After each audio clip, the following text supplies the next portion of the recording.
life. I'm Rabbi Phil Cohen. In June of 2025, I traveled to Israel, hoping to meet with rabbis and talk with them about their lives in the rabbinate, mainly in Israel. It goes without saying that I've been deeply interested in Israel for as long as I can remember. Its people, its arguments, its constantly shifting present. But this time, I wanted to listen in a somewhat different way. I wanted to hear the stories of Israeli rabbis, why they chose this calling, what sustains them, what they have learned, and what they hope for specifically in the Israeli context. And I was very lucky.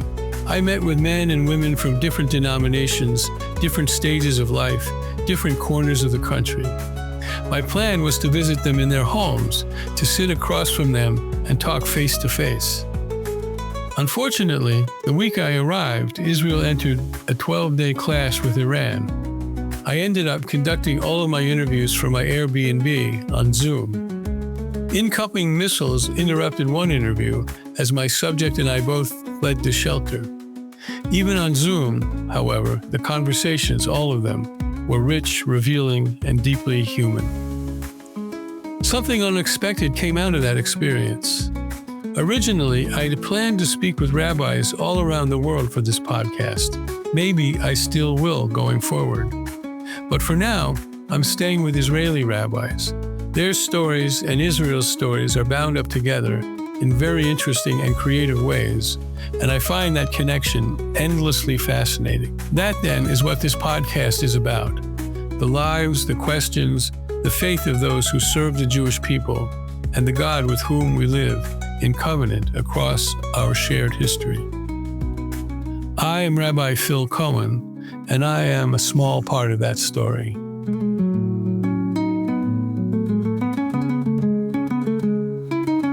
Ron Kronish and I have been friends. When, a relatively small number of years ago, I met him at the Leer Institute, where he has an office. He emerged from that office to meet me wearing a big smile.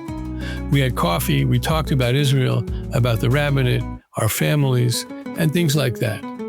We've stayed in touch ever since. Ron founded and directed the Interreligious Coordinating Council in Israel.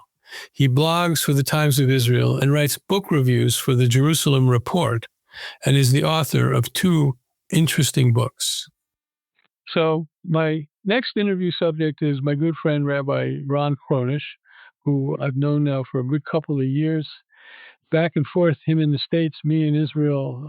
I brought him into various congregations I've worked at to be a speaker. He's always very good, both as a commentator on Israel and, of course, a commentator on the professional work that he did for so many years. And that's a good part of what I want to talk about. First of all, thank you again for being on this podcast, Ron. And hopefully you'll be launched into the ether sometime soon and people can hear your prognostication on a variety of things. I'd be interested if you start off, because I know a little bit about your background, telling us why it was you became a rabbi, who your influences were, and what your initial thoughts about the rabbinate were, and then we'll move from there in terms of how your career developed.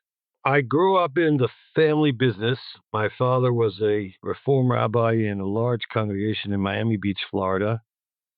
And I did not grow up thinking I was going to be a rabbi. But in college years, when I was thinking about what to do next, it was between psychology and the rabbinate. I had studied Jewish studies and psychology at Brandeis. But there was a Vietnam War going on, so I sought divinity. The Vietnam War was a major motivator for many of us in those years to seek that 4D, divinity, deferment. So I enrolled at the Hebrew Union College in New York and studied to be a Reform rabbi with a kind of what I thought was going to be an emphasis on Klal Yisrael, which was not exactly the case, but that was my own particular thing. So I did go for it. It was a hard 5 years. The Hebrew Union College in those years was the one in New York, it was a very poor educational institution. So every year I was dropping out. But my 3rd year I spent in Israel as a visiting graduate student at Hebrew University and studied with Moshe Greenberg and Nechama Leibowitz and all kinds of other people. And that gave me a little oomph to to finish. So I did finish in 73. 68, I finished college. 73 was rabbinical school. And I decided to not be a congregational rabbi, which I kind of knew in advance. My wife helped me in that because I knew I wouldn't be cut out for it. And I saw what it did to families and all kinds of things. It wasn't for me. So I became a rabbi educator. And in my first several years after getting my degree, I worked in Jewish educational institutions in the greater Boston area. For 2 years, I was a principal of a reform, a Hebrew school, Sunday school in Belmont, Massachusetts. We had that in common too. I forgot about that. I ran school for 2 years. Which was not a great spiritual experience in my life. And then I moved out to Worcester, Massachusetts, where I worked in 2 fields for 3 years while writing my doctorate for the Harvard Graduate School of Education. The one field was Jewish education. I was the principal of the Kadima Hebrew High School, which is a kind of pluralistic Jewish Hebrew high school, also connected to the Hebrew College in those years in Boston. So we had a Hebrew track called Prosdor, and I did some Hillel work at Clark University and Worcester Polytechnic on the side.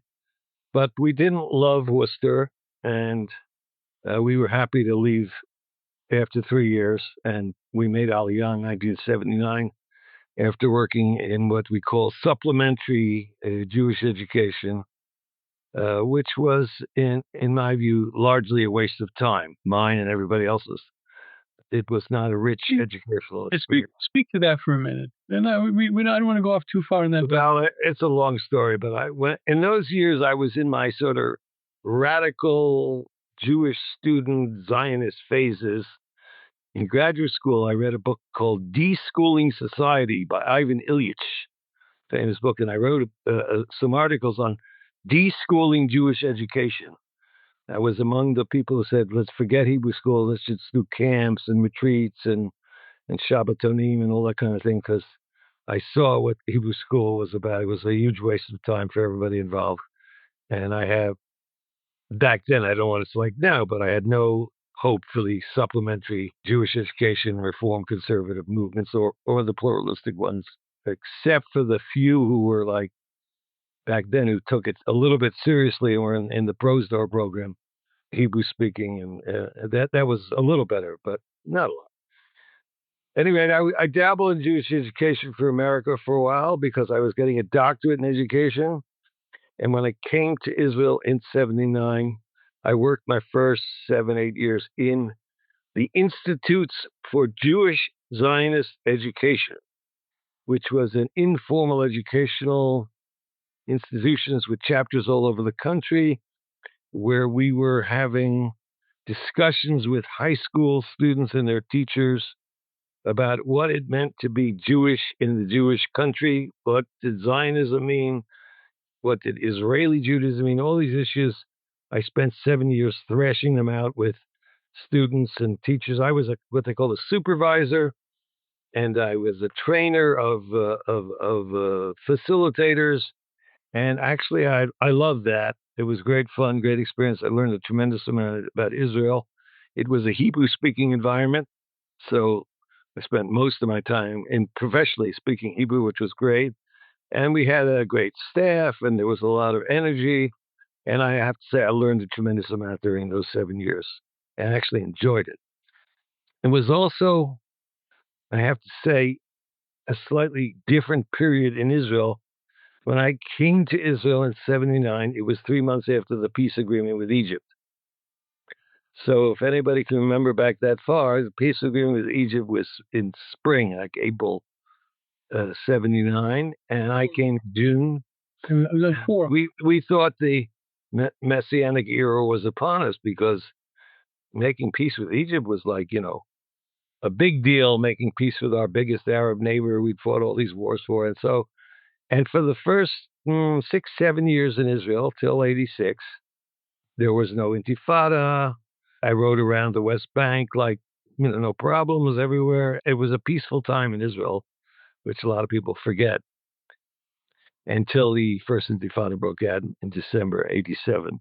Anyway, So I was an informal Jewish educator for many years, which I actually enjoyed, and I was very happy I did that.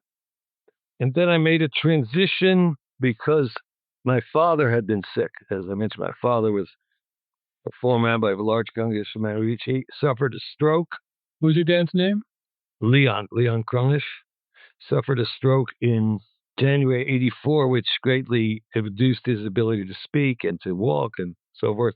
So I was looking for a way to get to the States for a year. So I landed a position in '86 with the Jewish Agency, working for this is a long one, the Office of the Chairman of the Board of Governors of the Jewish Agency for the Land of Israel, which was in Baltimore, Maryland.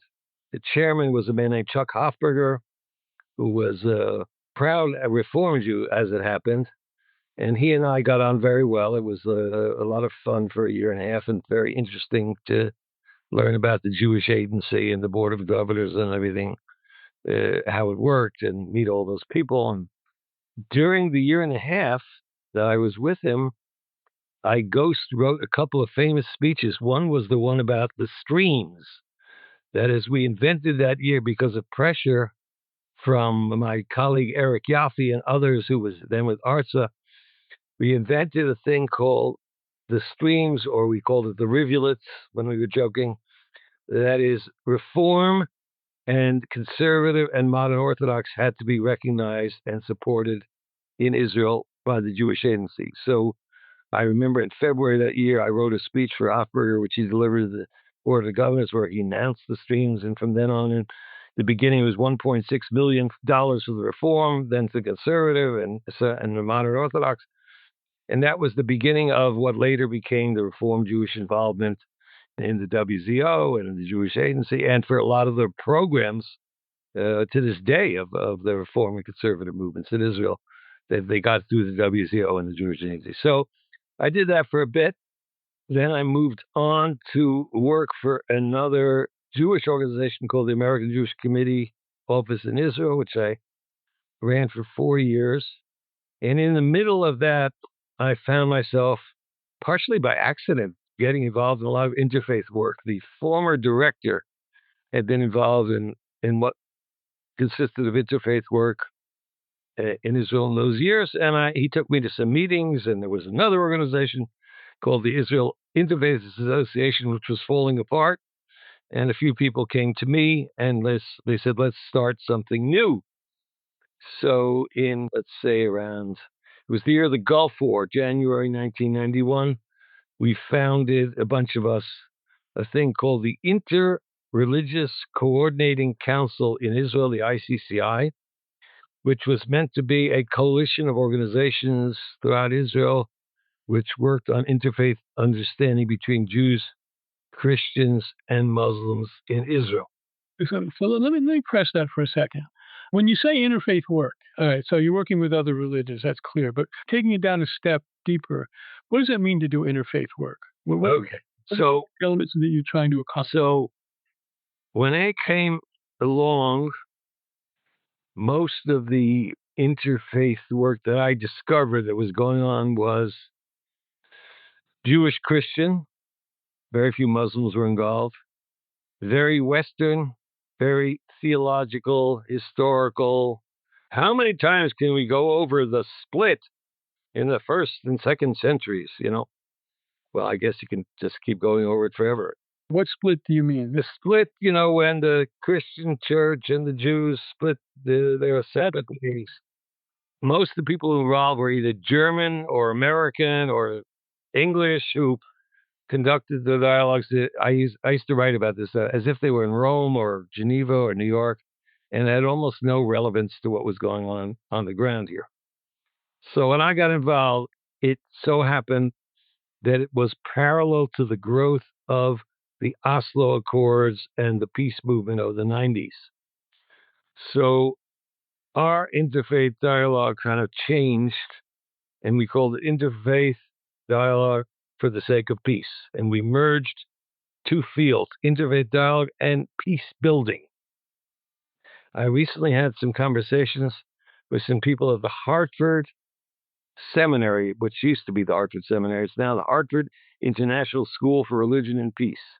There you can now get a master's in peace building and what is an interreligious studies. So I took the two and put them together.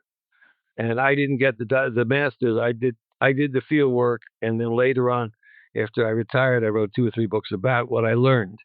So everything I'm telling you is exists in a couple of books that are available out there. Interfaith dialogue meant to be in conversation with the other. So Jewish, it was with Muslims and Christians in my society towards the goal of learning to live together with each other. For us, it meant a lot of intra-Israel things. Jews and Arabs being Muslim and Christian, learning about each other's identity, learning each other's religions, cultures, psychologies, and then trying to discuss common problems and common issues, and then work on things together to do cooperative projects. And we developed a model for this, which we worked on for many years, and I wrote about. So for us, interfaith dialogue was not a goal in itself, but a means to learning to live together in peaceful coexistence in the country or in the region or in the city of Jerusalem or wherever. So I did that for most of the rest of my professional career for 24 years, from 92 till I stepped down at the end of 2014. I had a small organization with a small staff. Sometimes it would get larger if we got big grants from outside foundations or foreign countries. And we did a lot of very interesting work where Jews met Palestinians, Palestinians met Jews, and got to know one another and learned a lot about each other. And every now and then actually did some good things together. Like what? So that was fascinating work. I really did enjoy it. I often have said that I saw myself as a kind of or Lagola, or Lagoyim. I was a kind of face of humanistic Judaism to the Christian and Muslim world. Of course, they face the same extremists that we do with it. Different extremists, but the same problems. And so we had a lot in common. I developed a lot of professional friendships, some of which I have today with the Qadi of Jerusalem and with Muslim professors and with Christian clergy. The other thing that was related to that is I got involved in some international work because I was one of the very few people doing anything on this topic in Israel. It wasn't a big subject in Israeli life. So I was invited for a period to the Vatican for many conferences, and I became knowledgeable about Israel-Vatican affairs, Jewish Catholic dialogue. So when Pope JP2, John Paul II, came to Israel in March 2000, I developed with the then nuncio, ambassador of the Vatican to Israel, who was a very good friend of mine, a series of conferences, press conferences, and things for the foreign press for the month before the Pope came. And that led to a production of a film produced after the visit called I Am Joseph, Your Brother, which actually I will be screening in several places in October for the 60th anniversary of Nostra Aetate, the famous Vatican Declaration on the Jews, 1965. So October this year is an anniversary, so a lot of people will be screening the film, and we'll having discussions, and the film has a whole section on that. Anyway, so I went to several Vatican conferences and seminars and became a kind of Vatican expert for a while. That was fun. Actually, it was quite interesting. And attended international conferences all over the world. I was part of a group called Religions for Peace. Religions for Peace is headquartered in New York opposite the UN, and it has chapters all over the world. And I declared that ICCI was the Israel chapter of Religions for Peace, and we had grants in the area of women's programs and youth and young adults and clergy, and it was a very good cooperative endeavor. We got friendly with a Japanese foundation called Risho Kosakai, which was one of the big funders of Religions for Peace, and we sent Palestinians and Jewish young adults twice to Hiroshima and Japan to learn all about that. It was great experiences.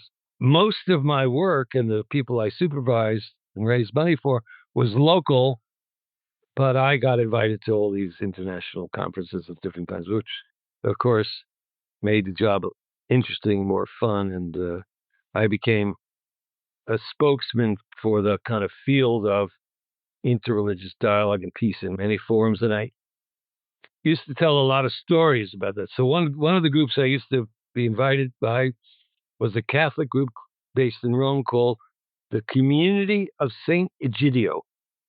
And they would have these annual meetings of people and religions in major European capitals like Venice, Barcelona, Bucharest.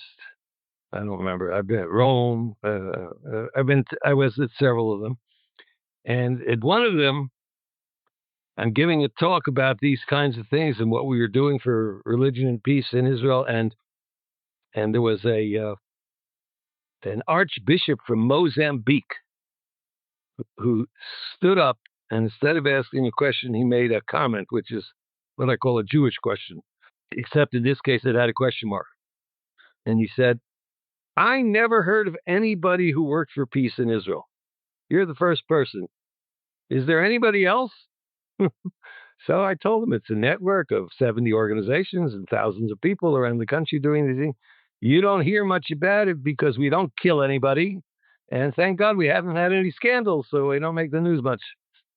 I went to many conferences, met many Muslims and Christians that I wouldn't meet in Israel, including Iranians and people from Saudi Arabia, and enriched my work a lot. It's my personal life. I spent the last part of my professional life, the last 24 years, and then I continued it in various ways till this day. So when I retired, I wrote, well, the year I retired, I did a collection of essays called, I forgot, Coexistence and Reconciliation in Israel. With a lot of my friends and colleagues wrote essays, I guess partly in honor of my retirement. Then I wrote a book about everything I learned in this field. It came out in 2017. The Other Peace Process, A View from Jerusalem, Interreligious Dialogue, A View from Jerusalem, which was really a very good book, in my opinion. I use it in a course that I teach now for the last 7 years, Drew Theological Seminary, Christian seminarians from around the world, last 5 years on Zoom, and they read it and love it. And I'm so happy that somebody reads it. I wish more people would use it. But anyway, it was a nice book. It didn't sell well, these books. People only read articles or Facebook or Twitter now. But so I wrote that for anybody who wants to learn about, what interreligious dialogue and peace building was like in Israel for 20-some years. And then I did one more 2 years ago, but I stopped writing books. One of the other things I began to do near the end of my professional career was to write blogs. First, I started with the Huffington Post. So there was a young rabbinical student who was my intern one year, a guy named Joshua Stanton. He's now a macher in New York. He's working for the Feds. That means the Jewish Federations on interfaith and intergroup relations, and he's very knowledgeable. He was a student in those years. That was in New York one time. He says, I want to take you to meet the religion editor at Huffington Post. If you remember Huffington Post, when it started, was the biggest thing in town on blogosphere. They were, if you could blog for the Huffington Post, wow, that was really something. So he introduces me to this editor, and I told him, I said, nobody wants my story in Israel. I've been trying with journalists for years. We don't kill anybody, no scandals. We're boring. Nobody wants my story. And he said to me, I want you tomorrow to start writing for us so that people hear about what you're doing. So since then, I've become a blogger. I don't know how many years, for 5-6 years of the blog. The Huffington Post, which is still there online, even though the blog is no longer active. And for about 12 years, I write posts for my blog on the Times of Israel, because I wanted the word to get out. It's like this. I learned about this new thing called Substack, whereas journalists who don't get covered or by the Washington Post or the New York Times, they're doing their own thing on Substack. So I wanted people to know about what we're doing, what we did, what goes on in this field. And it was a way for me to try to get beyond the regular negative media in Israel who likes only blood and gore and wars and things. I'm a regular reader, of course, of your Times of Israel blog. I don't think we were acquainted when you were writing for the Huffington. When I started, without having to know, but I did a lot of great. My first blog was about Barack Obama. And I think he was coming to Israel at that time, and the Jews were already mad at him because he went to Saudi Arabia. I forgot exactly. But, it's fun writing a blog. I just wrote one this morning on the war in Israel. You'll see it later. The latest version of our war. So, yeah, that's my way of keeping involved. And the teaching I've done for the last 7 years for Jew theological has been important to me because I've got a lot of nachas from it. The students really love the whole course. It's a practicum. I teach them a few tricks about dialogue, like you have to listen to somebody, things like that, before you talk, and all kinds of other things. And they love it, and I love it, and I learn from them. But you've been formally out of the game, I lost track, about 10 years? I was formally no longer administering an organization for 10 and a half years. Where's peace building now in Israel? Where is peace building now? Well, we're 20 months into the Gaza war. Peace building is still there, but fighting an uphill battle. So a couple of weeks ago, I went to an event of the peace building community at Binyan Oma. I forget how many, 50 or 60 organizations who are still involved in peace building were there. And the talk was good. It was a kind of pep rally saying we're going to make a comeback. I don't know when this comeback is happening. I don't see it yet. Peace is not a popular topic lately in Israel. There are organizations still around trying to do peace building in mostly small ways. There's less money because of the American government and the Israel government and the threats on the foreign governments. But there are still things going on, but it's a lot smaller and I think less impactful than they were 10, 15, 20 years ago because of the nature of where we're at. We're into the war process now. Our great leaders here, that's Kim Jong, Netanyahu, and others think that war is the only process and war will solve all our problems and we don't need any other peace building and understanding. Vladimir Smotrich. A whole gang of them. With the help of the gang in America, they really like wars. It keeps the juices going, and they seem to think that everything's to be solved by another war and another war. Our great leader announced, I don't know, a day or two ago, that we are now fighting 8 fronts. And he's very happy with that, very proud of it. You've been in Israel, you said you came in 78, 79? 79, right after we made peace with Egypt. Yeah, I was here that year, by the way. That was my year in Israel. That's how I remember it happened in Purim. The peace agreement was announced on Purim. It was in the middle of a Purim celebration, observing the main mitzvah of Purim, and I remember just getting all nostalgic, all happy about it. It was of course, it was a very important event. You're a rabbi, you're a Reform rabbi. I know that your religious life is somewhere within the framework of liberal Judaism in Israel. So I want to shift the conversation to that. I want to say just a word about that. I am trained as a Reform rabbi, but I see myself as a Reconformadox Jewish rabbi. Meaning I am not a Reform movement person very much. I'm much more Klal Yisrael. When I worked those first 7 years in the Machonim L'Chinuch Yehudi Tzionli, the Institutes for Jewish Zionist Education, it was because I felt part of Klal Yisrael, and we had every kind of Jew there that you can imagine. Even to this day, my religious practice is some mix of Reconformadox. I have a lot of Orthodox Jewish left-wing friends where I live. It's kind of weird. Although I don't go to like Orthodox synagogues, but I go to some conservative. I used to go to a Reform one for many years. So it varies, but I didn't become a movement person per se.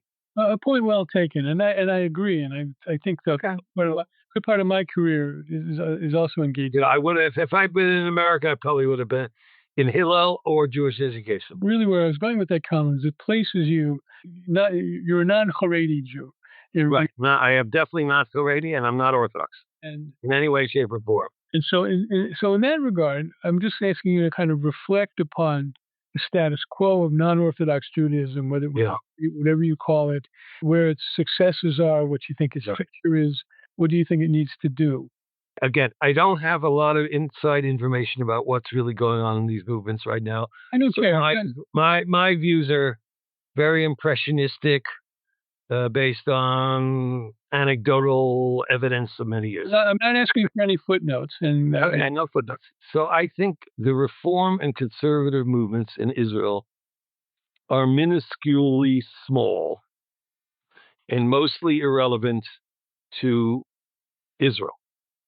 I know the PR of each organization makes a lot of noise. We have this going on, that going on, the other going on, but they have very, very little influence in Israeli life, as far as I can tell you. And many of the institutions that were set up by the old generation are falling apart. For example, I know a little bit more about conservative synagogues because I belong to several of them.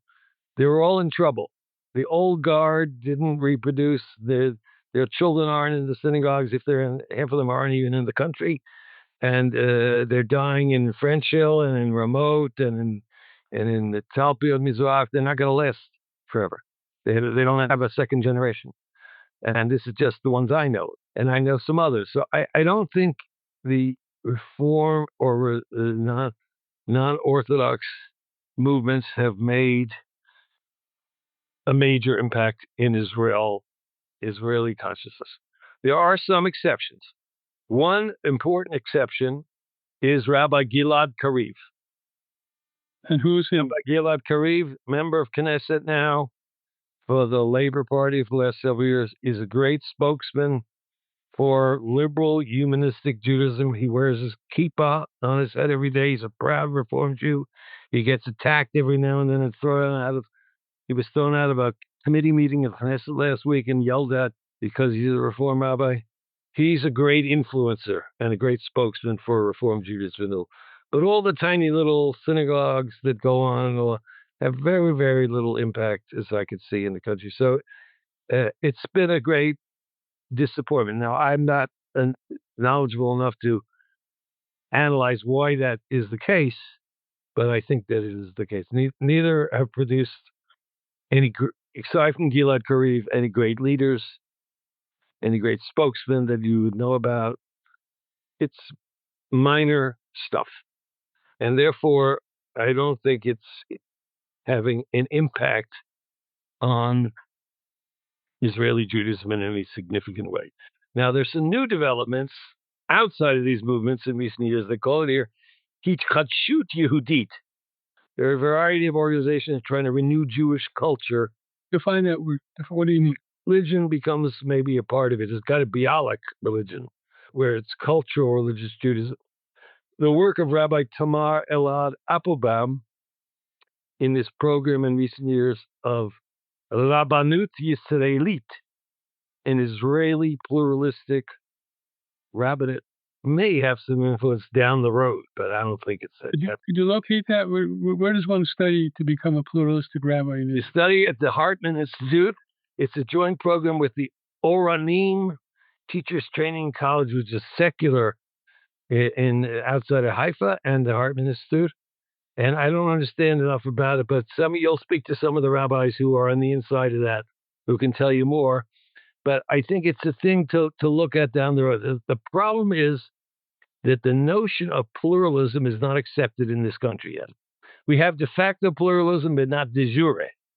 So nobody, aside from a few American Jews who are here or Israeli Jews who have been exposed to it, the idea doesn't make sense to most Israeli. Ata charet Yehudi dati or lo dati, right? I don't know. You're Orthodox or you're not. This way, the bifurcated thinking still goes on here. And so there are a lot of nice people who believe in pluralism. You know, Rabbi Tamar Elad Applebaum is a wonderful woman. She has one synagogue of her kind in Jerusalem. I happen to belong to it, and it's lovely. But it's not like a movement of 500 synagogues taking over the country.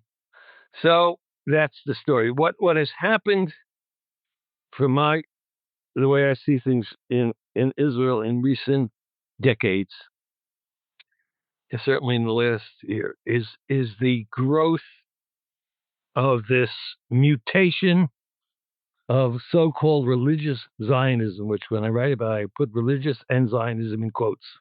It's neither religious nor Zionist. Half of the Zionists in the religious Zion are anarchist hilltop youth who go and beat up Palestinians every night. They're not religious. So there's this development of ultra-nationalist and ultra so-called religious Judaism, which appears to be sweeping the country.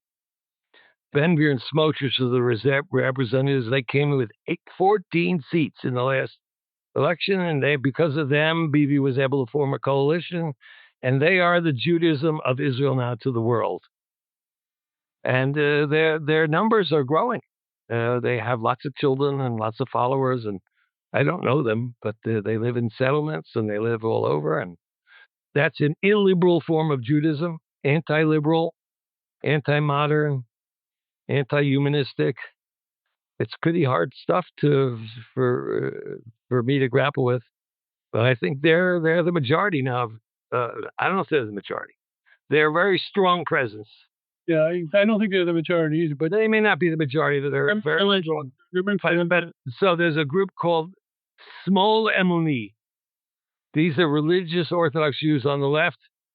They get a very small number at their conferences. They're much smaller. So that's what I also know this from my Orthodox Jewish friends. I have a few of those who happen to be left-wing. They're suffering in their synagogues. So I think the face of Judaism has changed for the worse. It dominates certainly Israeli politics. And the middle-of-the-roaders haven't spoken up and presented another version that's significantly competing with them. And so it's not a promising development.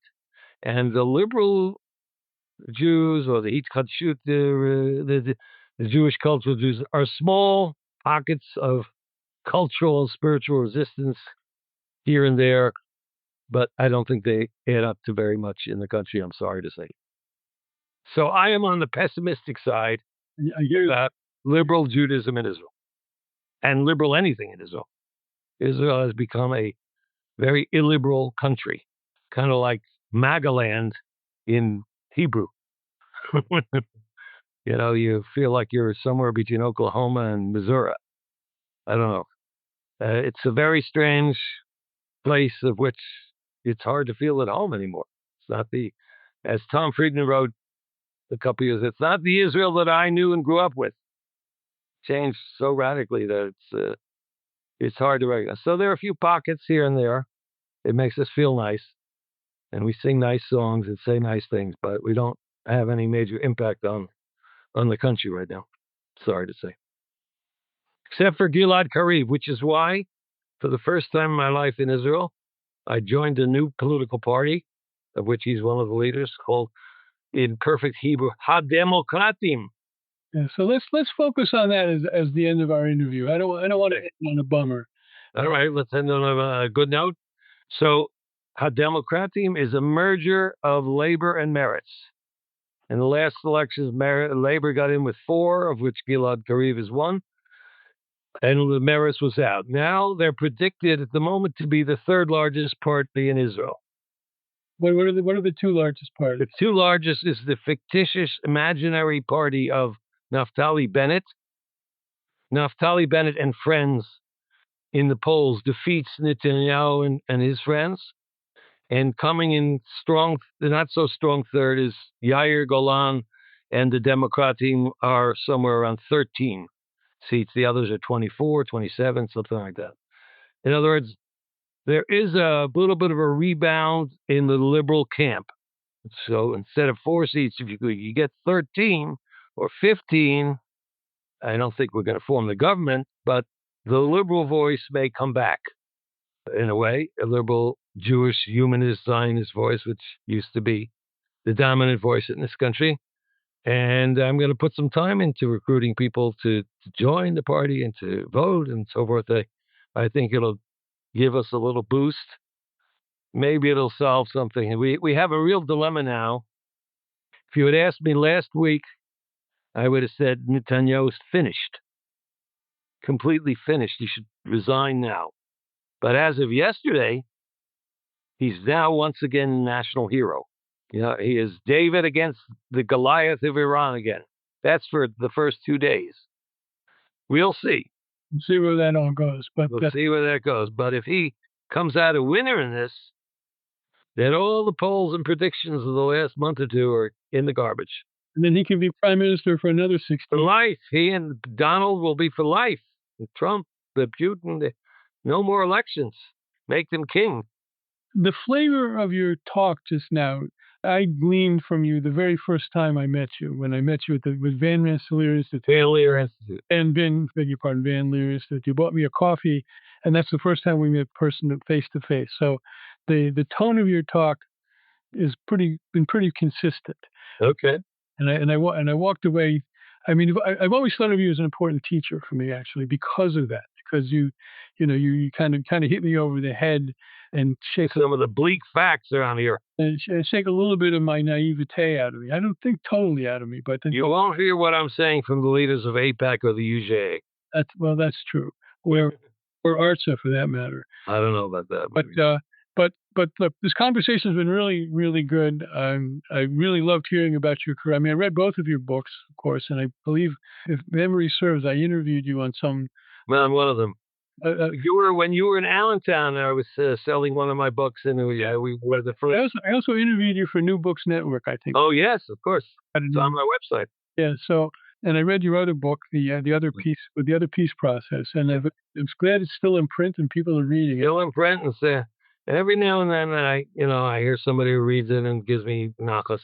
Let me prognosticate because I'm a Kohen, which means I'm a prophet. Before we hit record, you were talking to me about Jonathan Sarna's optimism about Judaism in America and Judaism in Israel, and that things are dialectical, and because they're dialectical, we're going to get to a new synthesis. Yeah. Good Hegelian reasoning. Yes. But let's hope that some of the pessimism that you've expressed just now will find its way out of the public sphere, and a new optimism, a new way of looking at life in Israel and life in Jewish life around the world will emerge. Right now, it's a little problematic because we're in the middle. Yeah, we're in dark times now. I agree. Of this war, and I'm stuck here for the foreseeable future. I'm going to get home. Thanks for listening to the podcast. I hope you enjoyed it, and I invite you to stay tuned for future episodes. As with the help of my guests, I continue to unpack the diverse lives that rabbis lead. Special thanks to Steve Lubetkin of Lubetkin Communications for engineering this episode. You can reach me, Rabbi Phil Cohen, at rabbipodcast@gmail.com. Easy enough to remember. Rabbipodcast, one word, @gmail.com. See you next time, and thanks a lot.